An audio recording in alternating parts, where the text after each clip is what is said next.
وعلى آله وبارك وسلم صلوا عليه صلاة وسلام عليك يا رسول الله صلى الله تعالى عليه وسلم إن الله وملائكته يصلون على النبي يا أيها الذين آمنوا صلوا عليه وسلموا تسليما اللهم صل على سيدنا ومولانا محمد وعلى آله وبارك وسلم صلوا عليه صلاة وسلام عليك يا رسول الله صلی اللہ تعالی علیہ وسلم۔ جیسا کہ آپ حضرات کو بخوبی علم ہے، جامعہ آل رسول سے ہر جمعرات کو دعات آتے ہیں اور مختلف موضوعات پر اہم گفتگو آپ لوگوں کے سامنے پیش کرتے ہیں تاکہ ہمارے معاشرتی زندگی بھی کامیاب ہو سکے اور اخروی زندگی بھی ہماری کامیاب ہو سکے۔ اسی اعتبار سے اسی روش کو اپناتے ہوئے آج ہم آپ کی بارگاہ میں آئے ہیں۔ آج کا ہمارا جو موضوع ہے وہ ہے پڑوسی کے حقوق، کیونکہ پڑوسی جو ہے جو ہمارے گھروں کے پاس رہتا ہے، جو ہماری بغلوں میں رہتا ہے، اسلام میں اس کے بھی بہت حقوق ہیں۔ جب پڑوسی کا ذکر ہو جاتا ہے، جب نام پڑوسی آ جاتا ہے، اس وقت مذہب، ملت، ذات پات ہر چیز ختم ہو جاتی ہے۔ جب مدد کی بات آتی ہے تو اس وقت صرف پڑوسی ہوتا ہے اور انسان ہوتا ہے، انسان دیکھا جاتا ہے۔ اللہ رب العزت قرآن مقدس میں ارشاد فرماتا ہے، بسم اللہ الرحمن الرحیم، وَاعْبُدُوا اللَّهَ وَلَا تُشْرِكُوا بِهِ شَيْئًا وَبِالْوَالِدَيْنِ إِحْسَانًا وَبِذِي الْقُرْبَى وَالْيَتَامَى وَالْمَسَاكِينِ وَالْجَارِ ذِي الْقُرْبَى وَالْجَارِ الْجُنُبِ وَالصَّاحِبِ بِالْجَنبِ وَابْنِ السَّبِيلِ وَمَا مَلَكَتْ أَيْمَانُكُمْ إِنَّ اللَّهَ لَا يُحِبُّ مَنْ كَانَ مُخْتَالًا فَخُورًا۔ یہ قرآن مقدس کی آیت ہے۔ اس کا مفہومی ترجمہ کچھ اس طرح ہے، اور تم اللہ کی عبادت کرو۔ اللہ رب العزت اپنے بندوں کو حکم دے رہا ہے کہ تم اللہ کی عبادت کرو اور اس کے ساتھ کسی کو شریک نہ ٹھہراؤ۔ خدا کے ساتھ، اب چاہے وہ خدا کی ربوبیت ہو یا خدا کی عبادت ہو، جب ہم اللہ کی عبادت کریں تو اس کی عبادت میں کسی کو شریک نہ ٹھہرائیں گے، یعنی خدا کے علاوہ کسی اور کی عبادت نہ کریں۔ اور جب اس کی ربوبیت کا ہم ذکر کریں تو اس کی ملکیت میں کسی کو شریک نہ ٹھہرائیں، نہ جاندار کو اس کا اللہ کا شریک ٹھہراؤ اور نہ ہی بے جان کا، نہ اس کی ربوبیت میں اور نہ ہی اس کی عبادت میں، اور ماں باپ کے ساتھ بھلائی کرو۔ اللہ رب العزت نے اپنی عبادت کا حکم دیا، کسی کو شریک نہ کرنے کا حکم دیا، اور اس کے ساتھ ساتھ کیا حکم دیا کہ اپنے والدین کی کیا کرو، ان کے ساتھ بھلائی کرو، ان کی خدمت کرو، ہے نا، ادب اور تعظیم کے ساتھ، اور ان کی خدمت میں مستعد رہو، ان کی خدمت کے لیے ہمیشہ ہمہ وقت تیار رہو۔ ایسا نہ ہو کہ ہمیں وہ اپنی خدمت کے لیے آواز دیں اور ہم منہ بگاڑ جائیں، ہم پریشان ہو جائیں۔ ایسا قطعی نہیں کرنا ہے، بلکہ جیسے ہی انہیں ہماری خدمت کی ضرورت ہو ہم ترنت دوڑتے ہوئے جائیں اور اپنے والدین کی خدمت کر گزریں، اور ان پر خرچ کرنے میں کمی نہ کرو۔ کن پر؟ والدین پر۔ والدین کو جو بھی ضرورت ہو، چاہے انہیں دوائی کی ضرورت ہو، کپڑوں کی ضرورت ہو، کسی چیز کے کھانے کی ضرورت ہو، ہم اس میں کنجوسی بالکل نہ کریں، جو والدین کو ضرورت ہے فوراً پوری کریں۔ مسلم شریف کی حدیث ہے کہ حضور رحمت عالم صلی اللہ علیہ وسلم نے 3 مرتبہ ارشاد فرمایا، اس کی ناک خاک آلود ہو۔ ناک خاک آلود ہونے کا مطلب کیا ہے؟ وہ بے عزت ہو، وہ شخص رسوا ہو۔ 3 مرتبہ فرمایا کہ اس شخص کی ناک خاک آلود ہو، اس شخص کی ناک خاک آلود ہو، اس شخص کی ناک خاک آلود ہو۔ حضرت ابو ہریرہ رضی اللہ عنہ نے عرض کی، یا رسول اللہ صلی اللہ علیہ وسلم، کس کے بارے میں آپ ارشاد فرما رہے ہیں؟ کس کی ناک خاک آلود ہو؟ رسول اللہ صلی اللہ علیہ وسلم نے ارشاد فرمایا، جس نے بوڑھے ماں باپ کو پایا یا ان میں سے کسی ایک کو پایا اور جنتی نہ بن پایا۔ کسی نے دونوں والدین کو پا لیا یا ان میں سے کسی ایک کا انتقال ہو جائے اور ایک کو پا لے، ان دونوں کو یا دونوں میں سے کسی ایک کو پا لے اور ان کی خدمت کر کے جنت کو حاصل نہ کر سکے، ایسے شخص کی ناک خاک آلود۔ والدین کا مقام دیکھیں کتنا بڑا ہے۔ اور رشتہ داروں اور یتیموں اور محتاجوں سے بھلائی سے پیش آؤ. جو قرآن شریف کی میں نے آیت پڑھی تھی نا، وَاعْبُدُوا اللَّهَ وَلَا تُشْرِكُوا بِهِ شَيْئًا آخر تک، تو اسی کے تحت فرمایا جا رہا ہے رشتہ داروں، یتیموں اور محتاجوں کے ساتھ بھلائی سے پیش آؤ. حدیث شریف میں ہے رشتہ داروں کے ساتھ اچھے سلوک کرنے والوں کی عمریں دراز ہوتی ہیں اور رزق وسیع ہوتا ہے. جو رشتہ داروں کے ساتھ اچھا سلوک کرتے ہیں ان کی عمریں خدا بڑھا دیتا ہے اور ان کے رزق میں جو ہے کشادگی عطا کر دیتا ہے. ان چیزوں پر ہمیں غور کرنا چاہیے، اور جتنا ممکن ہو اگر ہمارے رشتہ دار غریب ہیں، مسکین ہیں، تو ہمیں ان کی مدد کرنا چاہیے. کوئی یتیم ہے ہمیں اس کی مدد کرنا چاہیے، اپنے والدین کی خدمت کرنا چاہیے، اور جو ہے اللہ رب العزت کی عبادت میں سے بالکل جو ہے ہمیں کوتاہی نہ برتنا چاہیے. اور نزدیکی ہمسائے اور اجنبی پڑوسی دو طرح سے، ایک تو جو ہمارے بالکل ہمسائے ہیں جنہیں ہم جانتے ہیں کہ فلاں ہمارا پڑوسی ہے، بہت اچھا ہے، یہ ہمارا مسلم ہے، یا جو ہے ایک ایسا ہمسایہ ہوتا ہے کوئی کرایہ دار نیا بس ہے جسے ہم نہیں جانتے ہیں، یا کوئی مسلم نہیں ہے جس سے ہمارے زیادہ تعلقات نہیں ہیں لیکن بہرحال پڑوسی ہے. جب پڑوسی ہے تو اس پڑوسی کے حقوق ہمیں ادا کرنا ہے. تو کہہ رہے ہیں نزدیکی ہمسائے اور اجنبی پڑوسی سے بھلائی سے پیش آؤ. حضور نبی کریم صلی اللہ علیہ وسلم نے ارشاد فرمایا کہ جبریل علیہ السلام مجھے ہمیشہ ہمسایوں کے ساتھ احسان کرنے کی تاکید کرتے رہے. جبریل بار بار رسول اللہ صلی اللہ علیہ وسلم کے پاس آتے تھے اور پڑوسیوں کے تعلق سے پڑوسیوں کے ساتھ حسن سلوک کی کیا ہے تاکید کیا کرتے تھے.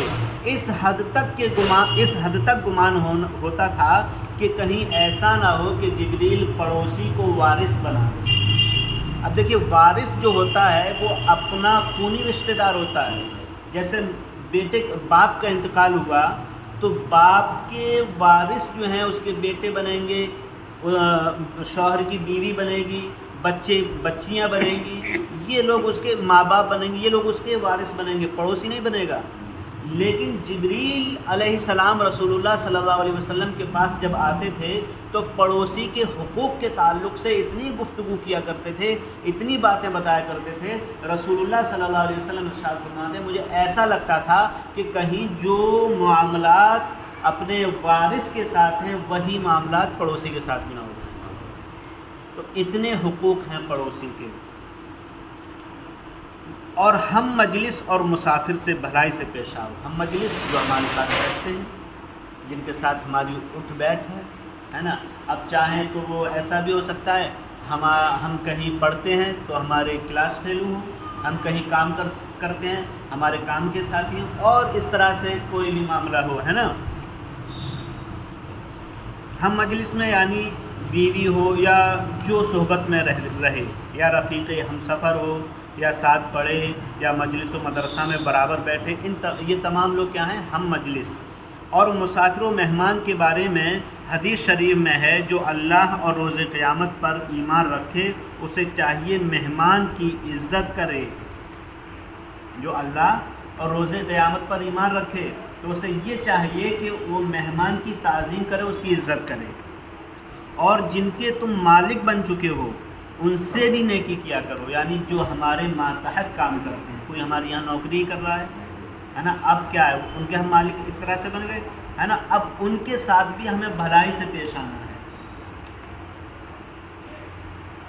کہ انہیں طاقت سے زیادہ تکلیف نہ دو اور سخت کلامی نہ کرو، اور کھانا کپڑا بقدر ضرورت دو.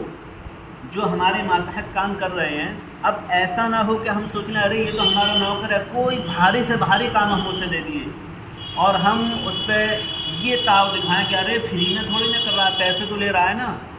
تو ایسا کوئی بھاری کام اسے نہ دینا ہے ہمیں جو اس کی طاقت سے زیادہ ہو، اور وہ ہمارے ماتحت کام کر رہا ہے تو ہمیں سخت کلامی سے بھی پیش نہیں آنا ہے. ایسا نہ ہو ہمارا لہجہ ایسا ہو جائے جس سے اسے دلی طور پر تکلیف ہو. اور ہمیں اسے کپڑے بھی دینا ہے اور کھانا بھی دینا ہے، کپڑے بقدر ضرورت دینا ہے. ایسا نہیں ہو کہ اسے جو ہے مثال کے طور سے گرمی میں ہلکی چادر کی ضرورت ہے اور ہم اسے وہی کہہ رہے ہیں جو سردیوں والا تمہارا کمبل تھا اسی کو اوڑھ کے کام چلا لو، یا اسے اپنا سطر چھپانے کے لیے کپڑے کی ضرورت ہے ہم اسے وہ کپڑا بھی نہیں دے رہے، تو یہ بھی کیا ہے؟ ہر اعتبار سے غلط ہے۔ بے شک اللہ اس شخص کو پسند نہیں کرتا جو تکبر کرنے والا ہو، مغرور ہو، ہے نا، فخر کرنے والا ہو، خود بین ہو یعنی متکبر ہو۔ متکبر خود بین یعنی جو رشتہ داروں اور ہمسایوں پڑوسیوں کو ذلیل سمجھے۔ آج کل ایسا ہوتا ہے، اللہ رب العزت تھوڑا سا نواز دیتا ہے تو ہم ہی لوگوں میں بہت سے لوگ ایسے ہوتے ہیں، اپنے پڑوسی اگر غریب ہیں تو ان غریبوں کو ذلیل سمجھنے لگتے ہیں، اپنے غریب رشتہ داروں کو بھی ذلیل سمجھنے لگتے ہیں۔ تو ایسے لوگوں کو اللہ رب العزت بالکل پسند نہیں فرماتا۔ پڑوسیوں کے حقوق کے متعلق چند احادیث ملاحظہ فرمائیں جس سے بآسانی اندازہ لگایا جا سکتا ہے کہ پڑوسیوں کے حقوق بھی کتنے اہم اور ان حقوق کی ادائیگی کتنی ضروری ہے نا۔ ظاہر سی بات ہے، ہم مسلمان جو عمل کرتے ہیں قرآن شریف پر عمل کرتے ہیں، حدیث پر عمل کرتے ہیں۔ قرآن شریف کی آیت ہم نے آپ کو پڑھ کر سنا دی، اس کی پوری وضاحت کر دی۔ اب حدیث شریف رہ گئی ہے۔ رسول اللہ صلی اللہ علیہ وسلم پڑوسیوں کے حقوق کے متعلق کیا ارشاد فرماتے ہیں؟ حضرت عبداللہ ابن عمر رضی اللہ عنہ سے مروی ہے کہ رسول اللہ صلی اللہ علیہ وسلم نے فرمایا، جبریل مجھے لگاتار ہمسائے کا مطلب سمجھ رہے ہیں نا، پڑوسی کے ساتھ حسن سلوک کی تلقین کرتے رہے، حتیٰ کہ مجھے یقین ہونے لگا کہ وہ اسے وارث بھی بنا دیں گے، ہے نا۔ اب پڑوسی کی قسمیں کتنے ہو رہے ہیں، پڑوسی کتنے طرح کے ہوتے ہیں، ہے نا۔ تو اس کے تعلق سے جو ہے رسول اللہ صلی اللہ علیہ وسلم حدیث پاک میں ارشاد فرماتے ہیں، پڑوسی کی 3 قسمیں ہیں، پڑوسی کی 3 قسمیں ہیں۔ ایک وہ پڑوسی جس کا ایک حق ہوتا ہے، جس کا صرف ایک حق ہوتا ہے۔ دوسرا وہ پڑوسی جس کے 2 حق ہوتے ہیں، اور تیسرا وہ پڑوسی جس کے 3 حق ہوتے ہیں۔ ایک وہ پڑوسی جس کا ایک، دوسرا وہ جس کے 2، تیسرا وہ جس کے 3۔ اس کے بعد خود نبی کریم صلی اللہ علیہ وسلم نے ان تینوں قسموں کے حقوق کی وضاحت کرتے ہوئے فرمایا، مسلمان رشتہ دار پڑوسی کے 3 حق ہیں۔ کیا؟ ایک تو مسلمان ہو، پھر آپ کا رشتہ دار ہو اور پڑوسی ہو، 3 نسبتیں ہو گئی نا، تو اس کے 3 حقوق ہیں، ہے نا۔ ایک حق کے پڑوس یعنی جو آپ کے پڑوس میں رہتا ہے وہ حق، دوسرا حق اسلام، اور تیسرا حق رشتہ داری، ہے نا۔ مسلمان پڑوسی کے 2 حق ہیں، ایک پڑوس کا حق، ایک اسلام کا حق، ہے نا۔ حق پڑوس اور حق اسلام۔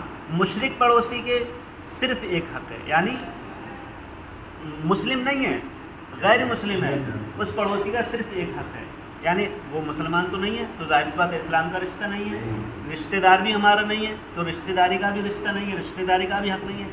پڑوسی ہے تو پڑوس کا حق اس کا ہے۔ کہہ رہے ہیں مشرک پڑوسی کا صرف ایک حق ہے اور وہ حق ہے حق پڑوس۔ پڑوسی کے حقوق بیان فرماتے ہوئے حضور نبی کریم صلی اللہ علیہ وسلم نے فرمایا، اگر وہ بیمار ہو تو تم اس کی عیادت کو جاؤ، عیادت یعنی مزاج پرسی کے لیے جاؤ، اس کی حالت پتہ کرنے کے لیے جاؤ، کیسے حال ہے، کیا ہے، کسی چیز کی ضرورت تو نہیں ہے، وغیرہ وغیرہ۔ اور اگر وہ مر جائے تو اس کے جنازے میں شریک ہو، انتقال کر جائے پڑوسی تو اس کے جنازے میں شریک ہو۔ اور اگر وہ تم سے قرض مانگے تو اس کو قرض دو، اور اگر وہ بدحال ہو تو اس کی پردہ پوشی کرو، اور اگر اس کو کوئی اچھائی پہنچے تو اس کو مبارکباد دو، اور اس کو کوئی مصیبت پہنچے تو اس کی تعزیت کرو۔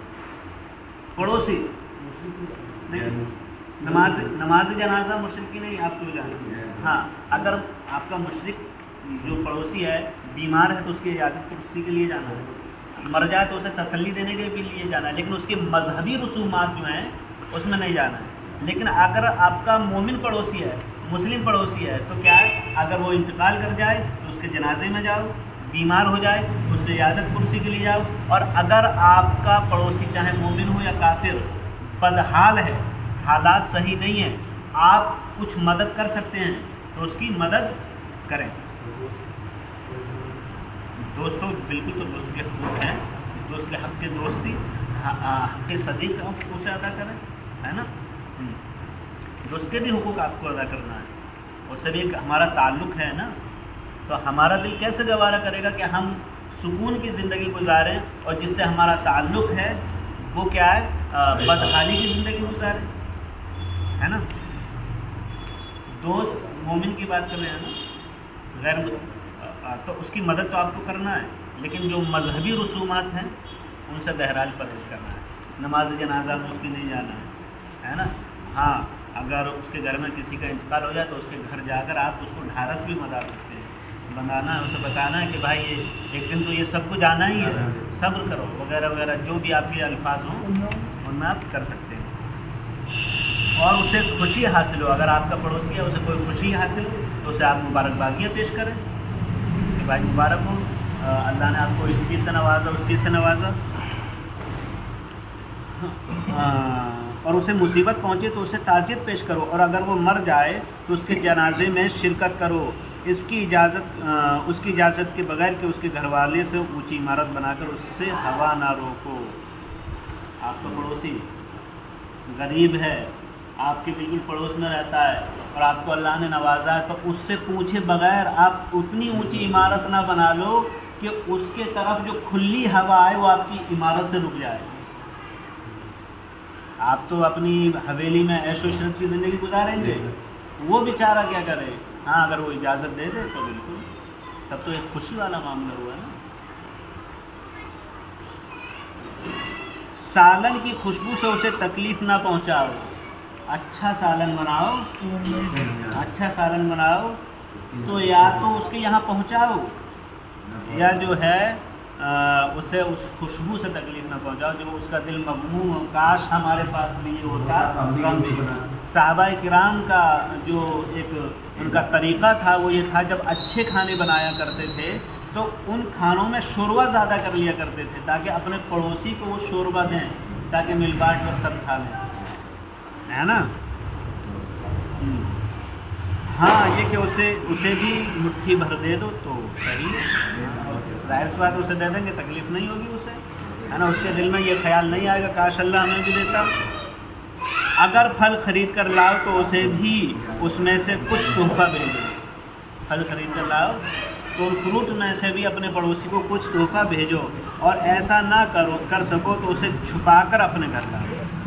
ٹھیک ہے، آپ کی جیب اجازت نہیں دے رہی ہے کہ ہم اتنے خریدیں، اسے بھی دے دیں اور خود کے لیے بھی لے آئیں، اپنے بچوں کے لیے بھی لے آئیں۔ اگر آپ کی جیب اتنی اجازت نہیں دے رہی ہے تو چھپا کر لاؤ تاکہ وہ نہ دیکھے، ظاہر سی بات ہے نہ دیکھے گا تو احساس نہیں ہوگا۔ اور پڑوسی کے بچوں کو تکلیف دینے کے لیے تمہارے بچے پھل لے کر باہر نہ نکلیں، اپنے بچوں کو اس چیز سے بھی روکو کہ وہ باہر اپنے فروٹ لے کر نہ جائیں تاکہ پڑوسیوں کے بچوں کو تکلیف ہو، پڑوسیوں کے بچوں کو احساس ہو۔ پڑوسیوں کے حقوق کی ادائیگی میں ہمیں کافی محتاط رہنے کی ضرورت ہے۔ پڑوسیوں کے حقوق کے بارے میں، ان کی ادائیگی کے بارے میں ہمیں بہت محتاط رہنے کی ضرورت ہے۔ ان حقوق کی ادائیگی سے ہمارے معاشرے کا امن و سکون مربوط ہے۔ یہ حقوق ہی ہیں جن کی پاسداری ایک شہری کو سماج میں موقر اور معظم بناتے ہیں۔ یعنی پڑوسی کے حقوق سے ہمارے معاشرے میں جو امن اور شانتی پیدا ہوتی ہے وہ انہی کے حقوق کی ادائیگی سے ہے نا۔ اور کوئی بھی شخص، کوئی بھی انسان ہو، جب اپنے پڑوسی کے حقوق ادا کرنے لگتا ہے تو وہ معاشرے میں عزت دار آدمی بن جاتا ہے، سماج کا اچھا آدمی بن جاتا ہے۔ وما علینا الا البلاغ۔ السلام علیکم ورحمۃ اللہ۔ اگر کوئی بات سمجھ میں نہ آئی ہو تو آپ کو